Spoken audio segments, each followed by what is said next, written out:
राजा वीरभद्र सिंह जी गुरु रहे। दो नेताओं के बीच में मैंने जो है अपनी राजनीति का काम शुरू किया। अनथक थे वो काम करने के लिए। मैं उनको राजनीति के अंदर इसलिए कहना चाहता हूँ, मेरे पिताजी ने यदि 96 साल की उम्र पैदा की है, चुनौतियों के बाद कौन सी चुनौती थी? किसी राजनेता के पास ऐसी चुनौती नहीं आती है। यदि कर्म सिंह से लड़े होंगे तो कर्म सिंह से भी ठोका, क्योंकि वो जिला के चुनाव ये बात थी।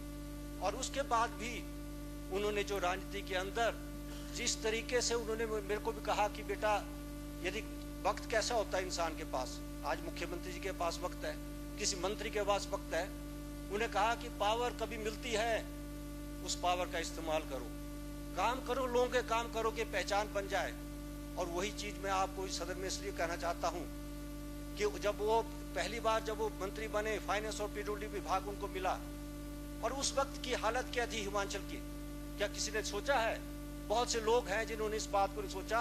हम मंडी से शिमला 2 दिन के अंदर पहुंचते थे, रास्ते नहीं हुआ करते थे, सड़कें नहीं हुआ करते थे, पानी और बिजली की तो दूर की बात है। यह हिमाचल की हालत थी।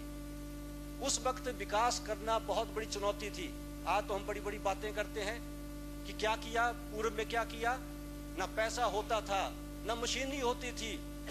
और मुझे याद है कि मेरे पिताजी जब गांव में जाते, ट्राइबल क्षेत्रों में जाते थे, हम 2 महीने के बाद जब वो लाहौल स्पीति किन्नौर से आते थे, फटे हो मुंह होते हैं उनके, और फोटो देखते थे उनके कि वो किस तरीके से, कैसे सड़कों के ऊपर कैसे पैदल चलकर जो है वो हिमाचल की कंदराओं में पहुंचते थे। ये है वक्त देखा हुआ पूरा मुख्यमंत्री और राजा पंडित सुखराम जी और डॉक्टर वाई एस परमार ने।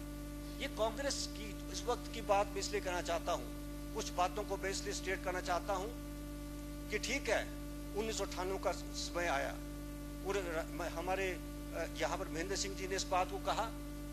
कुछ बातों को मैं इसलिए कहना चाहता हूँ, ये वक्त था, यदि हमारे पर विपदा आई, हम घर बैठ गए, हम घर बैठे थे, मेरे पिताजी घर बैठे थे। हमने कहा अब जनता के बीच में जाने का मौका नहीं, हम जनता के बीच में नहीं जाएंगे। पर कुछ टाइम के मेरे पिताजी उठे, कहते बेटा चल। मैं कहा नहीं, अब नहीं जाएंगे, मैं नहीं जाऊंगा, अब ये राजनीति खत्म है हमारी। कहते मैंने काम किए हैं, यदि मैंने काम किए तो जनता मुझे फिर याद करेगी, मुझे शब्द याद है। और इसलिए उन्होंने, जब हम गांव में निकलना शुरू हुए, ढोल नगाड़े से लोग भूल गए कि इनके ऊपर क्या इल्जाम था, लोग चल पड़े। और महेंद्र सिंह जी उसके साथ हम जो साथ चले, हमने एक चुनौती पैदा कर दी।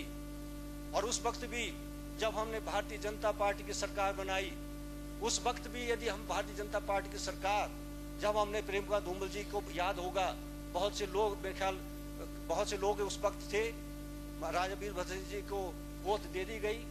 मैंने फोन किया धूमल जी को, मैं कहा धूमल जी निकल जाओ, भाग जाओ यहाँ से। कहते क्या बात है? मैं कहा निकल जाओ, अभी सरकार आपकी नहीं बनेगी। मैं मोबाइल के माध्यम से बात करता रहा कि 1993 के अंदर, मुझे मालूम है कि 1993 के अंदर कैसे कैसे हमने यहाँ सरकार बनाने के लिए जद्दोजहद की थी। मुझे मालूम था कि यदि यहाँ पर शिमला में पहुंच जाएंगे विधायक, तो सरकार नहीं बनेगी। और ये पहली बार हुआ कि चुने हुए विधायकों को भारतीय जनता पार्टी में शामिल करने, लोग कहते मास्टर स्ट्रोक। ये भी मास्टर स्ट्रोक किसने माना? जब मुझे किसी पत्रकार का फोन आया, उन्होंने कहा कि आप शिमला नहीं पहुंच सकते। मैंने क्यों नहीं पहुंच सकते? विधायक हमारे साथ है। कहते गलती मत करना आपने, और गलती ऐसे करेंगे तो शिमला पहुंच गए तो दोनों विधायक भी जाएंगे। हमने भारतीय जनता पार्टी में शामिल कर दिया हूँ। हमने सरकार 5 साल के लिए बनाने का बात की थी, उनको उसमें शामिल करके जो है हमने उसमें बात की। मुझे याद है कि पार्लियामेंट के अंदर मैडम जी आए, सोनिया गांधी जी परे से आए, हम बैठे हुए थे। भारद्वाज जी इस बात को करते कि पार्लियामेंट में पंडित जी को बहुत लोग घेर के रखते थे। मैडम आए उधर, सोनिया गांधी जी, उन्होंने कहा पंडित जी आपने गलत किया।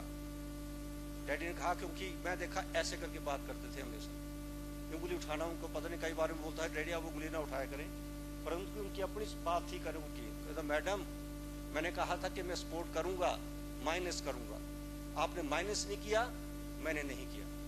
और ये बात मैं इसलिए कहना चाहता हूँ कि आज हमारे बीच में नहीं है, उनकी आत्मा जहां भी है। जब एक बेटा उनका मंत्री है, और मंत्री, जब मैं ये भी बात मैं सदन के सामने इसलिए कहना चाहता हूँ, उन्होंने जब मैं भारतीय जनता पार्टी में शामिल हुआ, वो मेरे पिताजी को पता नहीं था, ना वो जानते थे इस बारे में कि मैं भारतीय जनता पार्टी में शामिल होने जा रहा है। वो मेरे बेटे ने कहा कि मेरे दादा के साथ ऐसा हुआ है। एक मन की बात थी।